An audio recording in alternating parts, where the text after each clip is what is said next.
Good evening, short story writers.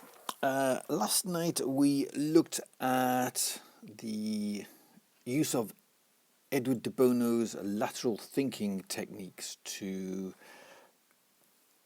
find problems where you might be surprised that they exist. And just to recap, the main question that you ask is, what if? He has his own little verb, which is to po, which is based on posit and or suppose. So you would say, I po that ballpoint pens are made so that they will deliberately not write. And from that statement, you then work out what the consequences would be, what the reasoning behind that would be, how this could be useful, and in the case of short story writing, how this could be far from useful.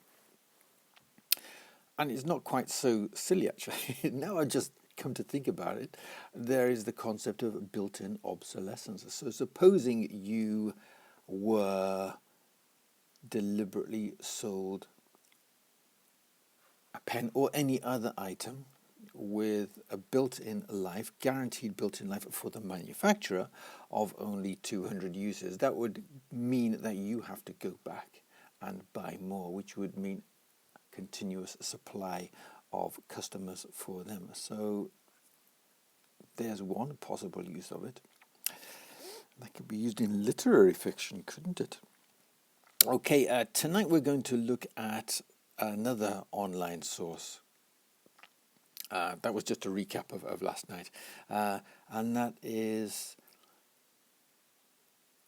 people who have built-in problems. You could write stories about people and the problems which automatically are attracted to them.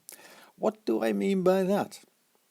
Well, some people's personalities dictate that they are drawn to certain situations and or livelihoods, and those livelihoods involve problem solving. For example, firemen.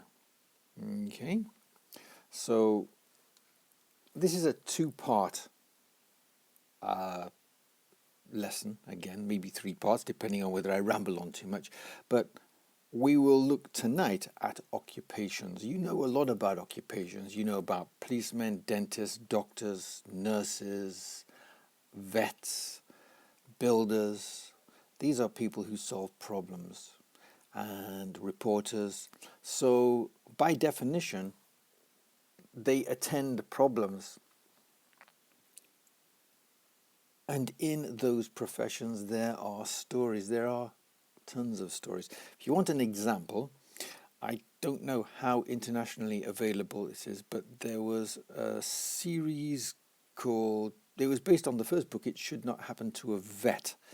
And it was made into a TV series, but it was a series of books, and it was very, very funny, based on the author's experiences as a vet in the 1930s, 40s, and 50s. I think it was the 1930s. They were very popular and subsequently made into a TV series which starred one of the Doctor Who's. So he had a fund of stories to write simply because vets solve problems. They solve medical problems of animals in urban situations and in rural situations on farms. So that, by definition, is something that you could draw up tonight. You could draw up a list of professions that you know. Don't question whether there are problems involved or not.